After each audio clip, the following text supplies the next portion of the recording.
Buenos días, hermanos, Dios les bendiga. Busquemos al Señor en su palabra. Hablemos con Él. Señor, te quiero pedir que hoy que abrimos tu palabra podamos salir transformados, que podamos descubrir algo nuevo, pero no solo información, sino que tu Espíritu nos hable, nos mueva, nos cambie. En el nombre de Jesús, amén.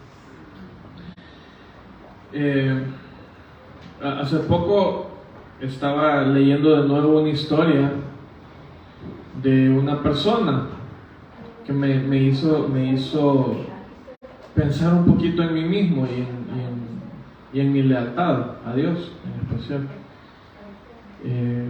Es una persona que permaneció leal para bien o para mal, permaneció leal en un ambiente que le era adverso. Se llamaba Ana Belén Montes. Ahorita tiene 66 años y era analista de la Agencia de Inteligencia de Defensa de los Estados Unidos. Esta mujer trabajó en el gobierno desde los 80s y en el 2001 la arrestaron, y la arrestaron por espionaje.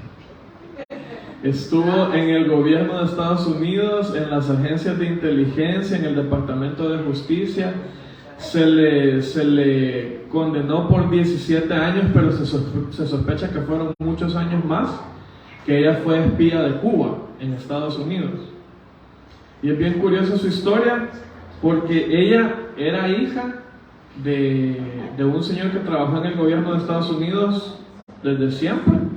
Sus hermanos, uno creo que era hasta agente del FBI, su hermana también trabajaba en una agencia de inteligencia de Estados Unidos, y hasta el novio era de una agencia de defensa en Estados Unidos. Todo el mundo alrededor de ella eran agentes del gobierno de Estados Unidos, y ella era espía cubana. Y 17 años ella vivió esa doble vida. Logró incluso que la mandaran de vacaciones a Cuba de parte del gobierno de Estados Unidos. Se tomó un año sabático y se lo pagaron todo en Estados Unidos, y ella fue a Cuba a reunirse con sus superiores, todo pagado por Estados Unidos. Es bien curiosa su historia, porque estuvo metida en lugares estratégicos, en lugares totalmente contrarios a Cuba en esa época, pero ella permaneció leal a Castro. Por 17 años al menos, ella permaneció leal a quienes ella le servía. Y me puse a pensar en cómo es mi lealtad hacia Dios. Si hay gente que puede ser leal, en estos días creo que estamos viendo eso, más lealtad a la política salvadoreña, a ciertos personajes, al que sea, porque todo el mundo está dando sus lealtades ahorita. El otro año hay elecciones, ¿verdad? Todo el mundo está diciendo por dónde va a ir votando, por quién es que cree. Y me preocupa muchas veces lo he dicho varias veces, me preocupa que muchas veces en nuestras casas se habla más del presidente, de los diputados, que de Jesús. Hace poco estaba hablando yo con una persona que necesitaba, el Señor me puso, anda a decirle tal cosa. Y yo no quería, porque su ofensa me parecía grave. Y yo no quiero irle a hablar, no quiero hablarle al Señor. Me decía, no, anda a decirle que hay esperanza. Y entonces yo le decía a esta persona, mira, ¿sabes qué? David se equivocó, Noé se equivocó, Salomón se equivocó, José se equivocó. Todos ellos se equivocaron y están en la Biblia. Abraham se equivocó, le dije yo. Pero siguieron viviendo, y algunos vivieron para el Señor, y el Señor los perdonó, y todavía hay esperanza, le decía a esta persona. Pero entre todos esos personajes con grandes fallas en sus historias, a mí siempre me ha llamado la atención un personaje del que no se tienen fallas en su historia, y es Daniel. Probablemente este pasaje yo ya se los he compartido aquí, pero estos días justo estaba yo pensando en esta historia y en estas palabras que yo le decía a esta persona. Yo decía, Señor, yo quisiera llegar al final de mi historia sin una historia de decadencia, sea, de verdad yo quisiera eso, no sé si lo voy a lograr, espero yo que sí, pero yo quisiera poder llegar al final de mi historia y como Daniel decir, y como la historia de Daniel termina y no sabemos si él hizo algo malo, y parece que no. Él permaneció leal al Señor en un ambiente adverso, como la primera historia que les contaba, por muchos años, por muchos más años que Ana Montes incluso, porque a ella se le adjudican 17 años y de Daniel se sabe que fueron más. Entonces yo estaba pensando en eso, Señor, yo quisiera poder terminar mi historia bien.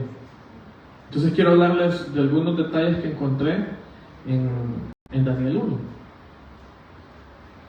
1. Si lo pueden buscar, Daniel 1.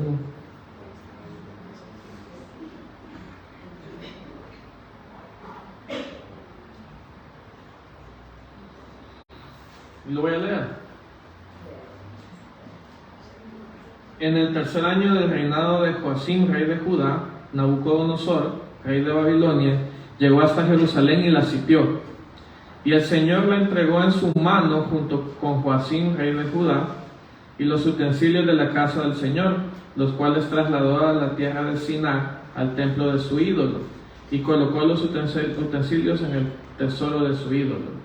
Entonces el rey ordenó a Aspenaz, jefe de los funcionarios, que trajera a algunos de los hijos de Israel del linaje real de los nobles, jóvenes que no tuvieran defecto alguno, de buen aspecto, instruidos en sabiduría, dotados de conocimiento y que discernieran con entendimiento, aptos para estar en el palacio real para servirle y para que fueran instruidos en la escritura y en la lengua de los caldeos.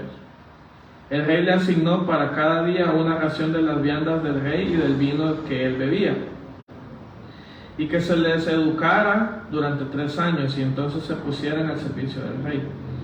Y de los descendientes de Judá se hallaban entre ellos Daniel, Ananías, Misael y Azarías. Pero el jefe de los funcionarios les asignó nombres. A Daniel llamó Belsasar, a Ananías Sadrac, a Misael Mesac y a Azarías Abednego. Sin embargo, Daniel decidió no contaminarse con la comida del rey ni beber del vino que él bebía. Y suplicó al jefe de los funcionarios que no lo forzara a comer de ellas. Entonces Dios dio gracia y favor a Daniel ante el jefe de los funcionarios. Y el jefe de los funcionarios dijo a Daniel: tengo temor de mi señor el rey, porque él ha ordenado su comida y su bebida, no sea que él vea sus rostros más demacrados que los demás jóvenes de su edad y el rey me decapite. Entonces Daniel dijo a Menisar, a quien el jefe de los funcionarios había puesto a cargo de Daniel, Ananías, Misael y Azarías: prueba a tus siervos durante 10 días y no sean dadas legumbres para comer y agua para beber. Después compara nuestro aspecto con el aspecto de los jóvenes que comen de las viandas del rey, y según lo que veas, así haz con tus siervos. Él atendió a esta propuesta de ellos y los sometió a prueba durante 10 días. Y después de los 10 días notó que sus aspectos eran mejores y que ellos estaban más robustos que todos los jóvenes que comían de las viandas del rey.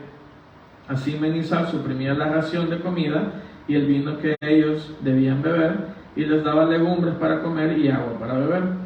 Y Dios les dio conocimiento y capacidad en toda literatura y sabiduría a los 4 jóvenes, y Daniel se ocupaba además de toda visión y sueño. Una vez que se cumplieron los días ordenados por el rey, el jefe de los funcionarios los llevó a la presencia del rey Nabucodonosor.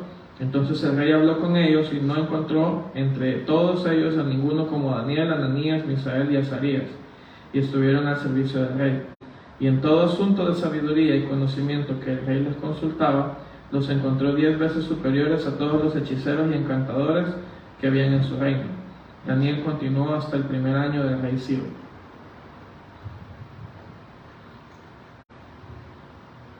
Hay varios detalles de esta historia que me gustaría que observáramos. En primer lugar, creo que está el estado de Daniel. ¿En qué forma llegó Daniel a Babilonia? ¿Cómo podría haberse sentido Daniel en el momento que se lo llevaron a Babilonia? Yo noto algunas cosas. En primer lugar, los judíos han sido derrotados. Probablemente el sentimiento de derrota ocupaba algún espacio en la mente de Daniel, ¿sí? Si nos molesta cuando nos ganan un partido de fútbol, ya no se diga una conquista. Sí, probablemente Daniel sabía que él era parte del pueblo que había sido derrotado y sometido. Eso algún daño debe causar en el interior de un individuo. Sí, Daniel venía probablemente con cierta tristeza, con cierto, Dios, ¿qué pasó? ¿Por qué nos está pasando esto? Alguna decepción debería haber en el corazón de Daniel. Notó eso. Ahí en el texto aparece esta derrota religiosa también. ¿Sí? Dice, a mí me llama la atención mucho ese pasaje que dice que Dios les permitió hacer estas cosas, que Dios les permitió profanar el templo, el lugar que era santo, el lugar de la presencia de Dios. Llega un momento en el que Dios está tan cansado de las cosas que Israel hacía y dice, bueno, hasta lo voy a dejar que se lleven los utensilios del templo, no me importa. Dios permite una derrota no solo militar, sino que religiosa. Saben que en las culturas de esa época, este acto de llevarse los utensilios y ponerlos en la casa de un dios pagano era una ofensa.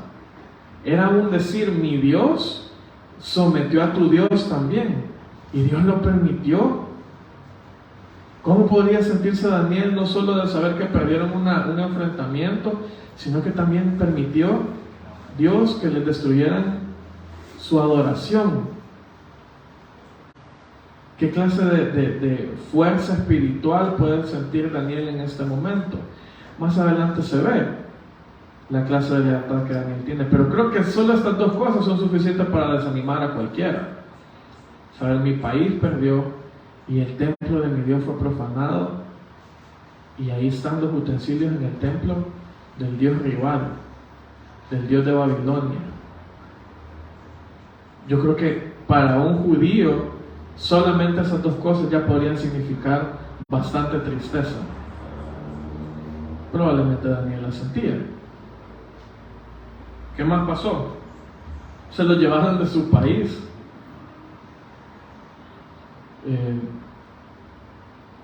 Hace poco fuimos a visitar unos parientes y estaba bien rica la comida, pero comíamos sopa de gallina, sopa de res, pupusas.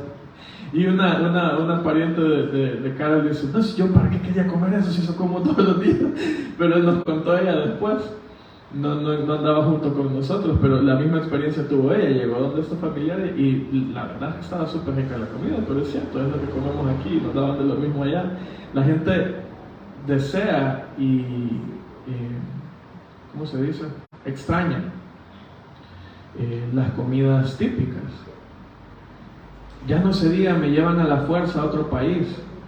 Yo quería vivir en mi país toda mi vida y me llevaron a la fuerza. ¿Cómo se podrá sentir Daniel en ese sentido? ¿Sí? Tal vez no se llevaron a sus papás, tal vez no se llevaron a sus familiares, tal vez se fue solo. La Biblia habla de 3 amigos. Quizás es todo lo que le quedaba, 3 amigos de la colonia. Ahí mirá, nos trajeron a todos juntos, ¿verdad? Llevémonos bien ahora porque es todo lo que tenemos, es lo más cercano que tenemos a una familia. Daniel está derrotado, su religión está acabada, comillas grandes ahí, y está fuera de su país. Está probablemente extrañando el cordero de Judá, no sé, algo que comían allá. Probablemente está extrañando esas cosas. Y una última cosa, hay una pérdida del estatus de Daniel. ¿Por qué? Porque dice que eran muchachos de la nobleza, ¿sí? No eran el niño de la calle, ¿verdad? De Jerusalén, no, estos eran hijos de nobles, estos tenían estatus, estos iban a los colegios bilingües de Jerusalén. Sí, ellos eran importantes, eran hijos de los importantes. Y ahora ya no estaban en su país, ya no tenían un gobierno, ya no tenían una religión y se los habían llevado. Y estaban básicamente en calidad de esclavo. Un esclavo intelectual, pero esclavo al fin y al cabo. Les imponían incluso qué tenían que comer. Daniel probablemente se sentía mal. Probablemente hubo un momento en su reflexión personal, y sabemos que él oraba mucho. No creo yo que no hubiera tristeza en el corazón de Daniel, pero sí veo que hay mucha fuerza en Daniel. Sí, porque más adelante vemos qué es lo que él decide. Pero hay que pensar un poquito en él, en cómo tal vez se sentía, en todo lo que él estaba pasando a nivel personal. Hay cosas sucediendo en la vida de Daniel. ¿Qué más? No solamente hay, creo yo, estas dimensiones internas de la vida de Daniel que están siendo afectadas, sino que hay toda una dimensión externa a Daniel que también lo afecta.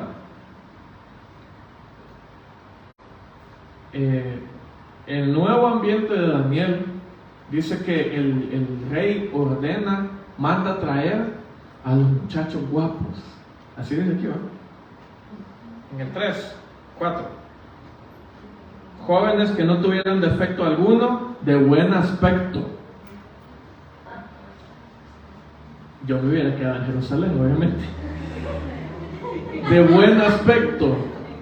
Esa frase me hizo pensar a mí que el ambiente de Babilonia era un ambiente bastante... Siempre lo ponemos, Daniel ha de haber sido guapo, y los guapos se fueron, y los guapos, ¿verdad? El ambiente de Babilonia era un ambiente bien superficial. ¿Sí? Era un ambiente bien superficial. Me hace pensar cuánto batalló Nabucodonosor en encontrar guapos inteligentes. O sea, fue como, se las puso difícil a los seleccionadores. Pero bueno, el ambiente de Babilonia probablemente era un ambiente bien superficial. Les importaba mucho la apariencia. ¿Sí? Es un ambiente que le importa cómo me veo, cómo me visto. Un ambiente superficial. También hay expectativas. Hay una canción viejita, no tan viejita, de cuando yo estaba adolescente, y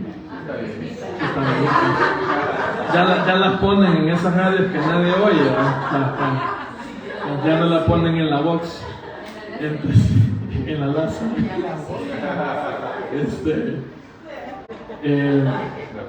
Y habla de eso, era una canción. Yo tenía un amigo que era bien depresivo y yo me le pegaba por ratos, y era como, yo nunca voy a lograr ser lo que mi papá espera que yo sea, yo soy una decepción para mi papá, y esa canción me da risa oírla ahora. Y me pongo a pensar en qué esperaban de estos muchachos. Dice que esperaban primero que fueran guapos, luego que discernieran con entendimiento, aptos para estar en el palacio, para servirle, que fueran instruidos. Esperaban un montón de ellos. ¿Sí? Habían expectativas altas. No solamente estaban en un ambiente superficial, sino en un ambiente que se les iba a demandar, que se les iba a exigir. Y yo no sé si a ustedes les ha tocado alguna vez a los mayores llegar a un trabajo que uno dice, yo no me siento apto, y yo sé que me va a costar, y yo sé que me van a exigir. El último ambiente en el que estuve así, mi lucha fue que tenía mucha libertad, y yo podía crear mi contenido, y no sabía qué hacer con tanto. Nunca había llegado, como cuando va el Chucho. Ya han visto que el Chucho lo sigue a uno en el carro. Yo hago esta broma siempre, a mis hijas les da risa. Vamos en el carro y el Chucho va ladrando y yo freno, y llega el Chucho y se queda. No pensé que fuera a llegar, o sea, yo me imagino que el Chucho, no pensé que fuera a llegar tan lejos. Nunca había pasado esto, y se detienen y no hayan qué hacer, y empiezo a avanzar y vuelven a ladrar. Pues así me sentía yo, como nunca pensé que fuera a llegar a tener tanta libertad, y ahora ¿qué hago con ella? ¿Qué se esperaba de ellos? ¿Qué clase de presión podría haber en un grupo de muchachos de los que sabían que o rendís o morís. Porque si de entrada el guardia les dice, mira, a mí me da miedo que ustedes se vean mal y me maten. Sí, esa es la clase de ambiente. Córtenle la cabeza. Esa es la clase de ambiente en el que ellos estaban. Sí, se les iba a demandar mucho a costa muchas veces de su vida. Es un ambiente superficial y muy exigente, muy demandante. Es un ambiente en donde hay privilegios. Sí, es un ambiente que sí tiene sus cosas difíciles, pero comían de la comida del rey. ¿Sí? ¡Qué chivo! Comer de la comida del rey, de la comida de la gente importante, ha de ser rica. No han de comer cualquier cosa. Y estaba ese ambiente de privilegios también, en el que ellos vivían en presencia del rey, en el palacio, y podría verse como algo beneficioso para ellos, un ambiente privilegiado. Y un ambiente de una identidad forzada. Les ponen nuevos nombres. ¿Sí? Es práctica muy común. ¿Se acuerdan? A José le cambiaron el nombre.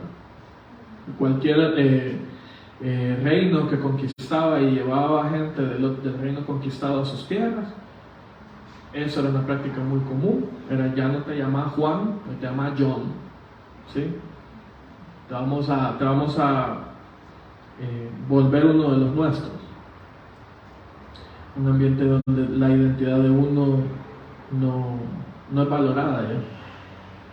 Entonces, superficial, un ambiente demandante, privilegiado, pero también mi propia identidad no vale mucho. Entonces, se le pone complicado a Daniel, ¿sí? Hay una lucha, creo yo, a nivel personal de todo lo que me pasó. Y luego está la lucha en la que yo me estoy metiendo, que es mi alrededor. ¿Qué hago yo en un ambiente así? Aparte que yo ya venía débil, me meto en el ambiente más complicado que puede haber. ¿Y qué decide Daniel? Fíjense que me gusta porque empieza que dice que él decidió no contaminarse. Y la palabra que usa aquí para decidió, un diccionario que tengo yo aquí a la mano, dice que él propuso en su mente. O sea que hay una cuestión interna primero. La lucha de Daniel era interna, era personal al principio, y por ahí comienza su defensa también. Cuando el ataque empieza por uno mismo es el que debe también tomar ciertas decisiones, tener ciertas convicciones. Daniel tenía convicción y había él hecho primero en su propia mente, en su propio interior. Él decidió no contaminarse. Sí, eso es el primer paso que Daniel toma. Voy algo rápido con las observaciones porque después quiero que hablemos un poco más de cómo nos puede servir esto. Luego de que él fíjense que esa palabra, hay un versículo que me recordó bastante, y es cuando dice la Biblia que tenemos que amar al Señor en Deuteronomio 6. Tenemos que amar al Señor con toda nuestra ¿qué? Con toda nuestra mente. Y Daniel decidió en su propia mente, comenzó por ahí, comenzó por su convicción personal, por su propia mente. Vamos a volver ahí. Luego habla de pureza, porque él dijo: yo no me quiero contaminar. Y fíjense que estaba leyendo un poquito de esa contaminación por la comida, porque solemos pensar, o al menos yo solía pensar, que era solamente por las leyes de alimentación judías, ¿sí? No hay que comer cerdo, no hay que comer murciélago, no hay que comer conejo, todas esas leyes de la ley de Moisés. Yo pensaba que era solo por eso, pero hay una palabra que me confundió, y es que dijo que él no quería el vino tampoco. Pero el vino no estaba prohibido en las leyes judías. Entonces, ¿por qué Daniel decide no tomar el vino también? El vino no era algo que representara un problema en la ley de Moisés, aparentemente. Entonces hay tres niveles de esta decisión de Daniel, según algunos estudiosos de la cultura bíblica. Y uno es, sí, las leyes de Moisés, Probablemente en Babilonia comían cerdo y Daniel no iba a comer cerdo. Sí, eso es un primer nivel bastante evidente para el que conoce la ley. Pero hay un segundo nivel un poco más profundo, y es: esta comida probablemente estaba sacrificada a los ídolos. Entonces Daniel decía: yo no me voy a contaminar dejando de cumplir la ley, pero tampoco me voy a contaminar comiendo aquello que no es para mi Dios, aquello que ha sido dedicado a un Dios pagano. No lo voy a hacer. Y algunos creen incluso que había un nivel todavía un poquito más personal para Daniel, que era: el rey ha decidido todo sobre mí y mi alimentación no voy a dejar que la toque. No voy a dejar que Babilonia infecte hasta la última decisión que yo tome. Esos son como 3 niveles de los que hablan algunos estudiosos de la cultura bíblica. Voy a obedecer la ley, le voy a ser leal a mi Dios, y Babilonia no va a tomar todo de mí. Esa pureza es la que Daniel buscaba. Y fíjense que es algo que me llamó la atención. Casi siempre que leemos historias como esta, pensamos que es mágica. ¿Sí? Como cuando Job recuperó todo, y de repente nos imaginamos Job salieron mágicamente hijos grandes, adultos. No, se tardaron un montón en nacer y crecer. ¿Sí? Y solemos pensar de esa forma de ciertos pasajes. Y aunque el Señor es sobrenatural, yo me puse a pensar en la dieta de Daniel. Solo legumbres, solo agua. Y yo me pongo a pensar en las verduras en mi casa. Como nadie las quiere, todo el mundo las desprecia. Ciertos chiles rellenos que nadie le guste. No les puedo contar porque me hicieron caras y como... Me pongo a pensar en algo. Esta decisión para Daniel a nivel de dieta era un precio que pagar, porque Daniel dijo: si nosotros nos vemos mal, quitarnos esto, ¿verdad? Vamos a comer de lo que dice el rey. Si nosotros nos vemos saludables, vamos con tus reglas. Eso significa que Daniel se tuvo que haber cuidado, porque no es magia, ¿verdad? No es como, aquí está Daniel, una semillita mágica. Iba a decir semilla del ermitaño, pero Dragon Ball, solo yo lo vi quizás. Una semilla mágica, y esto te va a hacer que te sientas fuerte, te veas bien. No, o sea, yo me imagino que Daniel se servía platada de legumbres. ¿Por qué? Porque yo me voy a esforzar en no demacrarme. Me voy a cuidar porque esto es un precio que yo estoy pagando, y es un esfuerzo que yo tengo que hacer. No me había caído ese 20, que no era mágica la dieta. Si el que es el ayuno de Daniel, y pues pastor, no hay que comer bastante legumbre al parecer. Me imagino que hubo un esfuerzo de parte de Daniel para estar bien. Las decisiones por Dios suelen ser así, requieren esfuerzo. ¿Y qué pasa? ¿Cuál es el efecto de todas estas decisiones de Daniel? Bueno, dice la Biblia varias.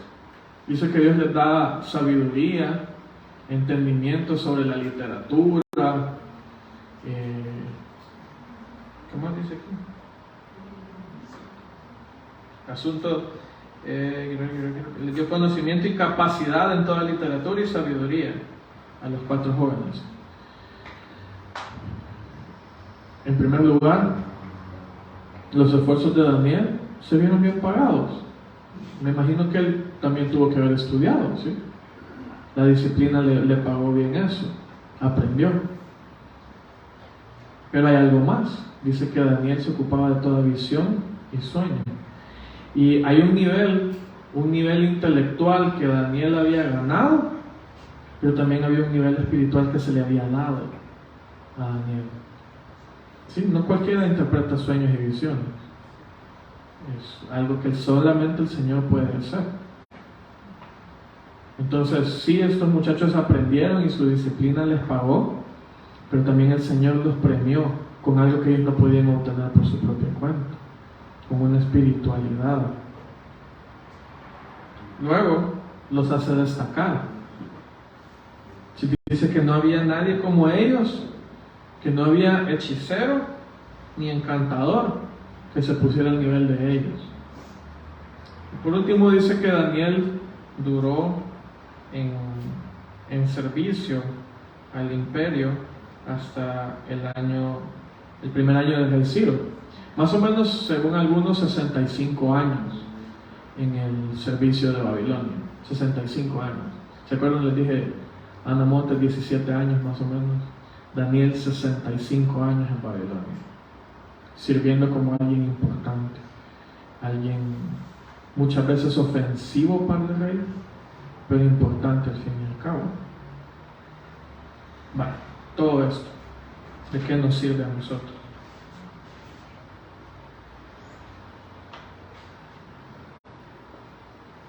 Yo no sé cómo se sienten ustedes o cómo están este día.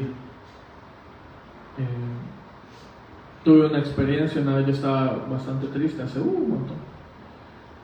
No quiere decir que no estuviera triste ayer, quiere decir que me pasó esto hace un montón. Y un jefe que yo tenía, creo que ya les he contado esto, este jefe me dice, ¿cómo estás? Bien, le dije. Y me volvió a decir, ¿cómo estás? Bien, le dije. Y una tercera vez, ¿cómo estás? Y yo, la verdad es que me siento algo triste, güey. Me dice, sí, hace poco aprendí ese truco, me dice, de que le preguntas a alguien 3 veces y lo haces pensar un poquito de verdad si está bien. Y sí, me sentía triste. Así que no les he preguntado a ninguno de ustedes 3 veces cómo están. Pero estoy seguro que alguien aquí debe andar triste, o debe andar desanimado, o las cosas no le han salido como pensó que le iban a salir. Similar a Daniel, ¿sí? Las pérdidas de Daniel se reflejan en nuestras vidas a veces. A veces nos sentimos derrotados. A veces sentimos que nuestra religión, cuando se queda a ese nivel de religión, o tal vez nuestra fe, muchas veces sentimos que no está dando el fruto que queríamos que diera. Que ministerialmente tal vez no estamos en el lugar que hubiéramos deseado hace 10, 20 años que nos comprometimos con este asunto. Tal vez estamos desanimados, tal vez hemos experimentado derrotas, tal vez decimos, Señor, y así era esta cosa, así es seguirte a vos, así de cansado, así de triste, así de derrotado me tengo que sentir. Tal vez alguien viene así ahora.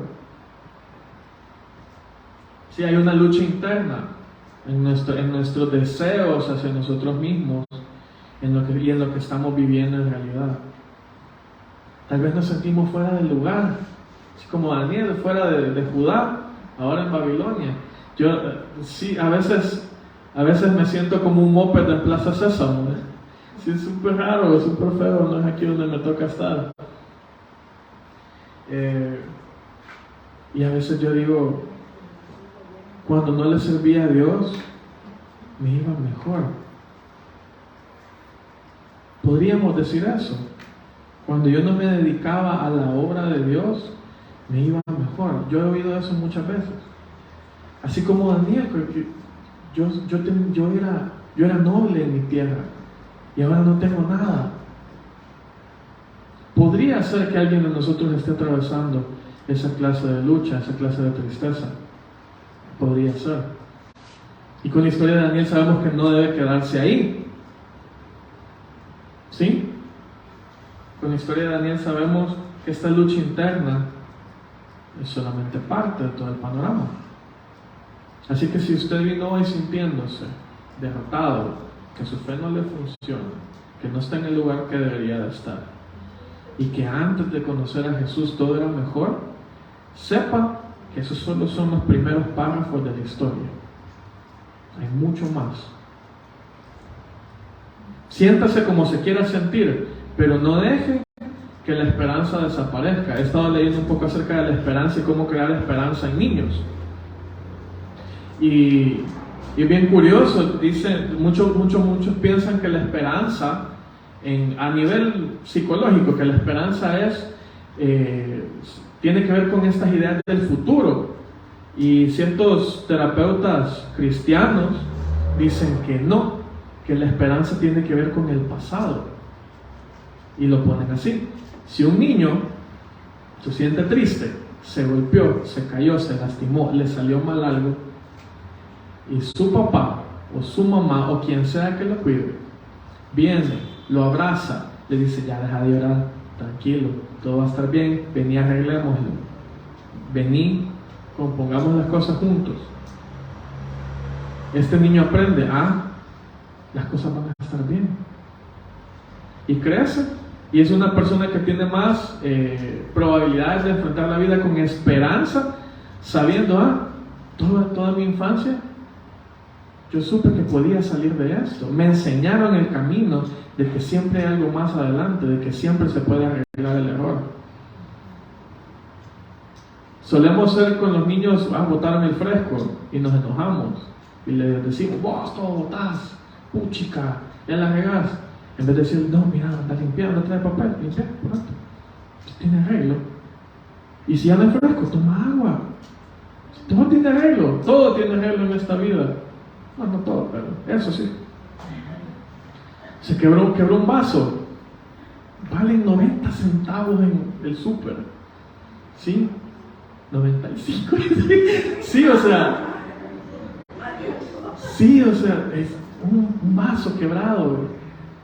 Un vaso quebrado versus enseñarle a un niño que las cosas tienen arreglo y que hay esperanza más adelante, que se puede salir de ahí.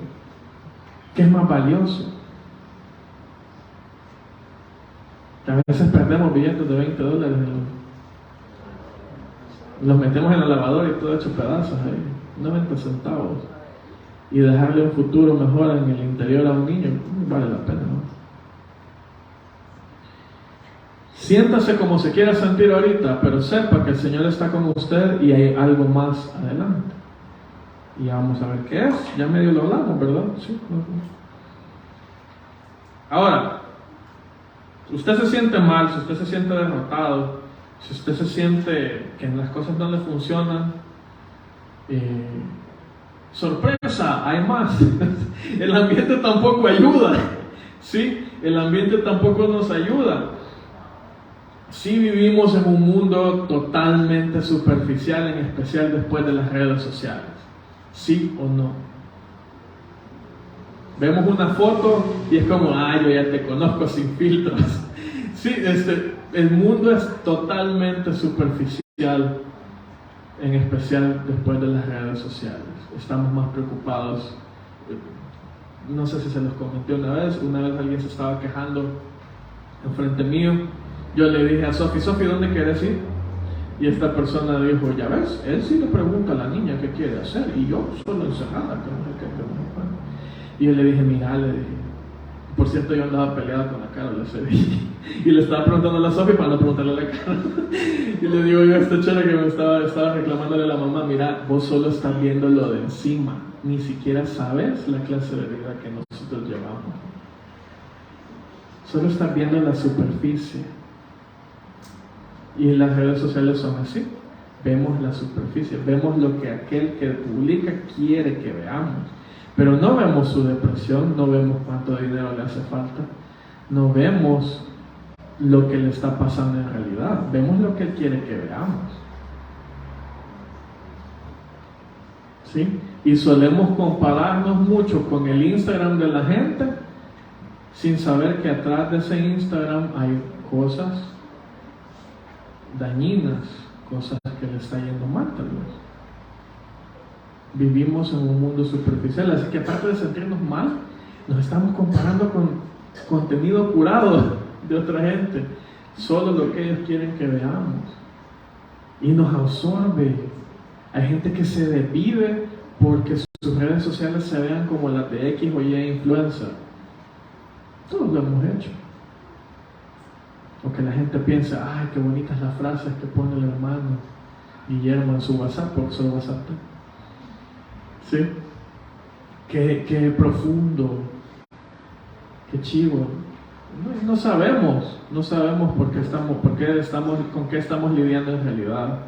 Solo nos fijamos en la superficie y no nos ayuda. no nos ayuda a enfocarnos solo en aquello que se ve, nos destruye. Hay gente que llega a estar esclavizada a eso. Hay que tener cuidado.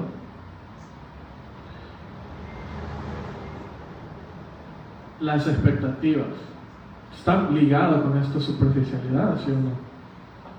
Ya a esta edad deberías tener tanto en tu cuenta, tantas propiedades, tantos logros profesionales, académicos. Estás más atrasado. Yo estaba platicando mucho con papás de niños pequeñitos. Y niños en ciertas edades que todavía no hablan, y todo el mundo llevarlo a terapia del lenguaje, déjame hablar a mi sirve, no mentira, es broma. No, de gente y de niños bien pequeños, y yo les digo, mira, pero está bien chiquito, o sea, está bien chiquito, ¿no? Los niños pequeños, los varones en especial, somos unos cavernícolas los primeros 4 o 5 años de nuestra vida. Es raro el que habla muy temprano. Y estaba justo leyendo a estos señores que les mencionaba de la esperanza en los niños. Y ellos decían eso: cuando un niño ha recibido la estimulación de sus papás apropiada, 2 o 3 años es cuando va a empezar a hablar. Yo no lo digo, lo dice un psicólogo famoso cristiano, por cierto, que creo que es muy valioso para nosotros los cristianos. Entonces yo le digo, no te preocupes tanto. En kinder a los 2 años, ¿no? Disfruta a tu hijo, o sea, ahorita tenés la oportunidad de disfrutarlo. ¿Qué no va a socializar? Si puros bichos fregones va a encontrar afuera. O sea, aprender mañas, pero bueno. Y tienen expectativas bien altas de niños tan pequeños. Parece chiste que hay gente que de los 3, 4 años ya están pensando en qué universidad va a estar su hijo. Y puede ser bueno, o puede ser otra forma de esclavitud personal. Querer encajar con el mundo y con los logros del mundo puede ser algo bien peligroso. No digo que no tengamos metas, pero sí digo que tengamos cuidado de nuestra alma. No estamos, si estamos en el camino del Señor, no estamos atrasados. Si estamos obedeciendo la voluntad de nuestro Rey, no vamos atrás del resto, vamos en el lugar correcto. El ambiente también muchas veces nos ofrece algo bonito, privilegios, ¿sí? Negar tus principios y vas a obtener estos beneficios de mi parte. Acceder a hacer cosas corruptas y vas a obtener estas ganancias. ¿Sí? El ambiente no nos ayuda. Y piénselo, imagínense a Daniel triste, derrotado, en un ambiente como este.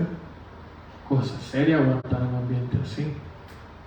Si yo voy triste, si yo voy con ciertas carencias internas a un lugar que me va a ser adverso, lo más probable es que voy a salir desplumado de ahí. ¿Sí? Entonces sí le dije, siéntase como se quiera sentir, hay esperanza más adelante, pero no piense que va a ser fácil. El ambiente tampoco nos va a ayudar. Al final de todo esto, entre lo superficial y lo que quieren que logremos y los beneficios que nos quieren dar, es todo esto de vos vas a ser quien yo digo que vas a ser. Y eso es lo que este reino terrenal quiere, definirnos lejos de Jesús. Nos quiere forzar su identidad. Y aquí es donde tenemos que empezar como Daniel a tomar decisiones. ¿Sí? La decisión comienza en nuestro interior. ¿Quién vale la pena? Estos cortos 80 años que voy a estar en esta tierra, si es que llego a 80, como dijo Moisés, o una eternidad con el Señor. ¿Qué es más valioso? Lo que pasa es que no lo vemos ahorita y nos parece una caricatura que vamos a estar todos con alitas y arpas en las nubes. Pero la Biblia no describe esa clase de realidad en el futuro.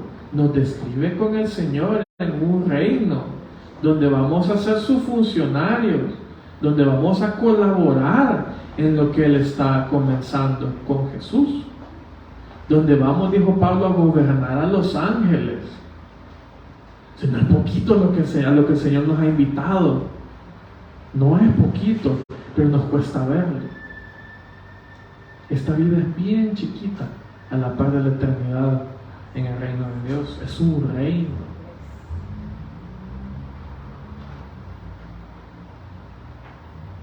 Tenemos que empezar por eso. Decidamos hoy a quién vamos a servir. ¿Quién es el que es valioso? ¿Yo mismo, mi placer, mi satisfacción, que todo el mundo me vea encajar en la película que todo el mundo está grabando? ¿O voy a salirme de todo esto y empezar a agradar al Señor? Pero tengo que decir quién es el que es valioso. Y eso comienza con una decisión personal. Cada uno de los que estamos aquí estamos invitados a tomar esa decisión. Y algunos la van a tomar y otros la van a rechazar. Y espero que ninguno la rechace, pero la realidad es esa, que no todos la vamos a aceptar. Pero hay que comenzar por ahí, por nuestra mente, por nuestra decisión, por nuestro interior. Ahora, nuestra búsqueda de la pureza tiene que tener, creo yo, esas dimensiones que les mencionaba yo de Daniel. En primer lugar, ¿qué es lo que Dios pide de mí? ¿Cuál es la ley del Señor? ¿Cuál es la ley de Jesús? Jesús nos planteó la ley en el Sermón del Monte, la ley de Jesús. Y tenemos que llegar a un punto en el que decidamos, yo voy a obedecer lo que Jesús me está pidiendo, aunque sea súper raro, aunque no encaje con cómo este mundo enseña que debes avanzar, poner la otra mejilla, no, caminar una milla extra, no, esas no son formas de avanzar en esta vida. En Jesús sí. Y tenemos que empezar a valorar la ley del Señor. Aunque otros digan, no, hombre, si así no vas a progresar, estás echando tu vida a la basura. ¿Qué es eso de andar haciendo lo que Jesús te enseñó? Si todo lo que Jesús enseñó está al revés de cómo este mundo funciona. Precisamente ese es el punto, que este mundo se arrevesó con el pecado y Jesús nos está enseñando la forma correcta de hacerlo. Tenemos que tomar la decisión de mantenernos puros en ese sentido, en obedecer las leyes del Señor. Pero como les decía, Daniel probablemente no solo tenía las leyes en mente, sino que también tenía la idolatría en mente. Yo no voy a servir, yo no voy a hacer cosas que desagraden, que profanen a mi Dios. Yo no voy a formar parte de esta espiritualidad de esta época. ¿Sí? Que las vibras, que el horóscopo, que el tarot, que cuánta cosa se ha metido, y los millennials tenemos la culpa. ¡Qué desgracia! Manifiesta. O sea, una espiritualidad tan falsa que se nos ha metido a diario. Hemos tomado, y eso es lo atractivo según algunos de las religiones, de las espiritualidades como los hindús, porque puedo yo agarrar lo que a mí me gusta e incorporarlo a mi vida, y ahí ando con mis pulseras, con mis anillos, con mis collares, con mi ojo de, ¿cómo es un ojo árabe, un ojo turco?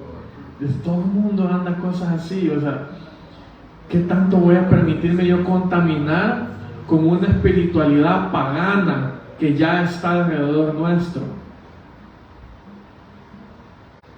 Tenemos que tomar decisiones, si no solamente seguir la ley, sino que de verdad decir, mi Dios es Jehová, y yo no voy a incluir en mi vida ninguna otra dimensión de espiritualidad que lo ofenda a Él. Y por último, este mundo quiere decidir sobre cada aspecto de nuestra vida. Nos quiere decir cómo vivir en cada cosa. Y así como Daniel decir, no. En aquello último que me quede, hasta en eso voy a hacerlo un asidero de mi propia libertad en Cristo. No me vas a someter por completo. Dios te pudo haber permitido que me sometas hasta cierto punto, pero hasta ahí, aquí pongo yo mi límite. Babilonia no va a entrar a cada aspecto de mi vida. Aquí está el límite. Todo eso es pureza. Obedecer la ley. Valorar al Señor más que cualquier otra expresión de espiritualidad y poner límites hasta dónde vamos a permitir que esta vida llegue. Todo eso es pureza. Y esforzarnos. Si la Biblia nos dice que nos esforcemos y seamos valientes, dice que nos esforcemos en nuestra salvación, que no es fácil y no es gratis. Jesús la pagó. Por eso deberíamos ser agradecidos y valorar. ¿Sí? Así como Daniel probablemente se esforzó en su dieta, para él significó un trabajo duro, muchas de nuestras decisiones van a ser así, van a requerir esfuerzo. Pablo comparaba la vida cristiana con una maratón, larga duración, hay que aguantar, hay que llegar hasta el final. Y puede ser que en el desánimo que les hablaba al principio nos digan, ay, de verdad vale la pena. De verdad vale la pena avanzar tan lento, tanta distancia. Yo creo que sí. El esfuerzo que le pongamos a nuestra relación con Dios sí vale la pena. Que nos equivocamos, sí, pero vale la pena. Que nos caemos, sí, pero hay que levantarse, seguir echando ganas. Todo aquello bueno tiene que pagarse con un precio. Todo lo que es bueno es difícil.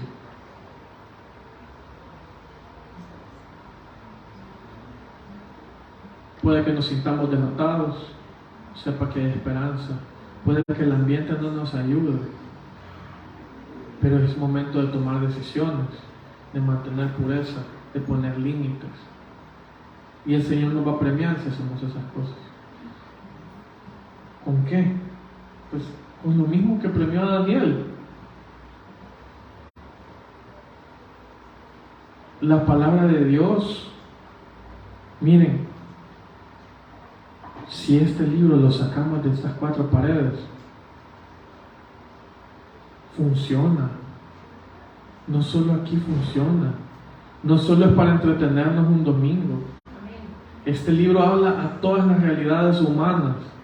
La felicidad que podemos encontrar en Dios, aquí está y sí funciona. Hasta el tema más raro que se les ocurra, de cuestión de, obviamente, matemáticas, no sé qué tanto puede haber aquí, pero la búsqueda de Dios y la felicidad y una buena vida como un ser humano, aquí está. Me ha pasado varias veces que he trabajado desde hace más de 10 años de la mano con psicólogos y gracias a Dios muchas veces cristianos. Y me ha pasado muchas veces, me pasó en uno de mis trabajos anteriores. Mira, ¿y qué pensás de esta situación que estamos viendo? Yo estaba pensando en el pasaje aquel que dice esto. Dice que yo pensé que la Biblia no hablaba de eso. Y yo, sí habla. Mira, aquí está, léelo. Escribí esto al respecto, tal vez nos sirve, hagamos algo. Este libro es cierto, es verdad, afecta, transforma. Este libro es la voz de nuestro Dios, creando cosas nuevas. Y si lo sacamos de aquí, vamos a empezar a ver transformación. Si lo empezamos a vivir, vamos a empezar a ver vidas transformadas. Vamos a ver gente que sale de sus traumas. ¿Sí? Me han metido tanto tema de trauma en estos últimos años y dicen que el trauma es el temor alojado en el cerebro límbico. ¿Y qué dice la Biblia del temor? Que el perfecto amor ahuyenta todo temor. O sea que cualquier cosa que el trauma sea, el amor perfecto del Señor expresado entre seres humanos ayuda a sanar. y podemos salir de ahí. Y que es cierta, la palabra es cierta. Afecta al ser humano a un nivel real. Sabiduría. La sabiduría del Señor es superior. Y aquí está todo a nuestro alcance. Espiritualidad. Muchas veces, allá afuera, la gente necesita solamente que nos acerquemos y oremos por ellos. Que podamos decirle, mira, fuimos a comer, la pasamos bien, platicamos. Mira, viejo, quiero orar por vos. Le quiero pedir a Dios un milagro para vos. Y parece tan sencillo. Y hay gente que va por toda su vida sin experimentar eso. Dios habla con sabiduría en su palabra y nos da su sabiduría. Imagínense conectarnos con la mente del Señor, pero también conectarnos con su corazón.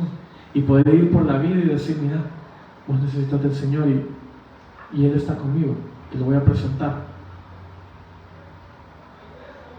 Sueños y visiones como Daniel. Una espiritualidad real, una espiritualidad que afecta el interior del ser humano. No solo la moda, ¿verdad? No solo afecta en lo que me pongo encima, sino que de verdad afecta a cómo voy a seguir viviendo mi vida. Dios le permite a Daniel destacar. Y destacar, pues sí. Pero vemos su historia, cómo es de difícil para él destacar. Estar enfrentado con el rey muchas veces, sufrir consecuencias muchas veces. Daniel y sus amigos no fueron apreciados muchas veces por sus gobernantes, pero nadie podía dudar que voz de Dios había en esos tipos. Y solo eso causa o admiración o miedo, pero no somos del montón. Cuando hablamos con la voz de Dios, se nota, salimos del montón. Vamos a tener enemigos, vamos a tener amigos, sí, pero no somos del montón. Pero la que más me llamó la atención es que Daniel perduró. Fíjense que, ¿se acuerdan de esa historia cuando Dios escribe en el muro? Si uno lee ese texto, que es más adelante en Daniel, parece que a Daniel lo han relegado. Es como este nuevo rey, quizás le caía mal a Daniel y mira, deja de molestar. Pero ahí estaba todavía. Tuvo un periodo oscuro Daniel en Babilonia, en donde ya quizás nadie lo quería escuchar. Pero ahí estuvo. Dios le permite a Daniel perdurar 65 años de ministerio en Babilonia, sin templo, sin rey. Pero Daniel estaba ahí y el Espíritu de Dios estaba en Daniel. Yo no sé si quiero vivir tanto, honestamente. Pero si eso es lo que Dios ha puesto para cada uno de nosotros, pues habría que hacerlo, ¿no? Dejar que Él tome el control de nuestra vida y nos mantenga por la cantidad de años que Él quiera en ese lugar que Él ha puesto. Que el ambiente es feo, que yo me siento mal, pero ahí estoy. Listo para servir. Es chistoso que Nabucodonosor decía, yo quiero bichos que sirvan aquí en el palacio, que me sirvan en el palacio. Y terminó metiendo gente que no le servían a él, le servían a Dios.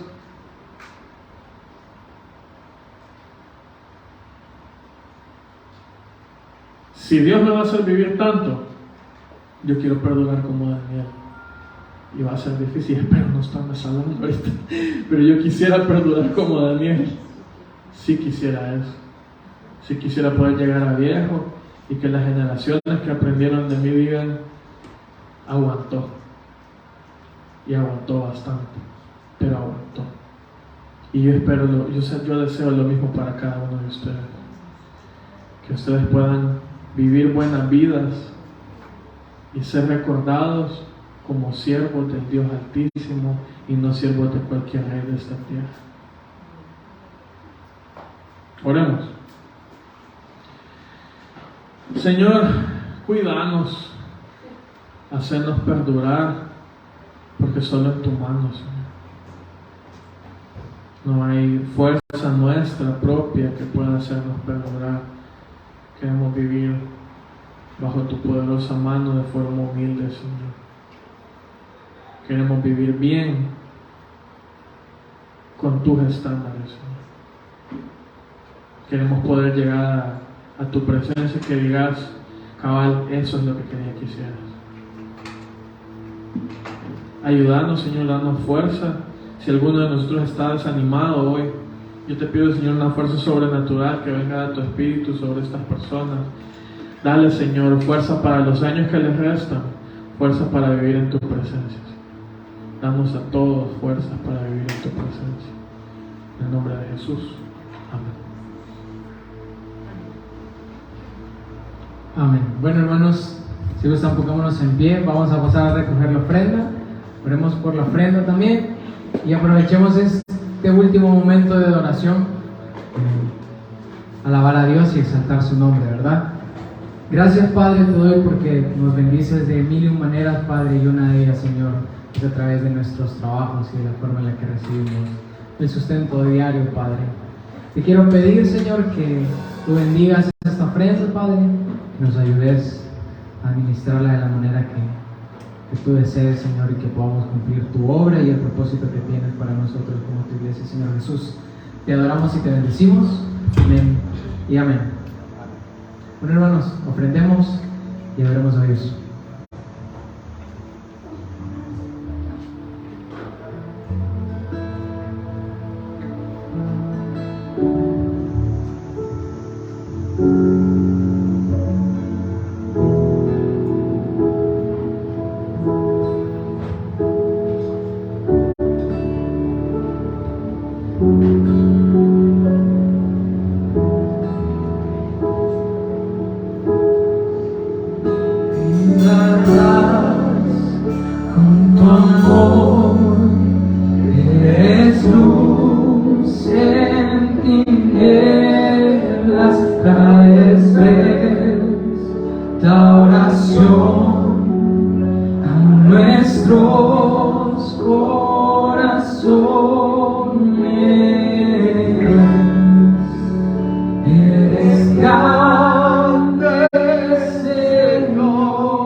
Jesús, por tu obra en nosotros, Padre. Señor, gracias también por el lugar en el que nos tienes. Señor, porque podemos confiar en ti, Señor, a pesar de cualquier adversidad. Podemos confiar que al estar de tu lado, Señor, todo resulta para bien, Señor. Todo tiene provecho, todo tiene un propósito en ti. Y así como Daniel, Padre, pone un corazón así en nosotros, que esté dispuesto a sacrificar los placeres de este mundo, que esté dispuesto a sacrificar lo que la cultura nos dice.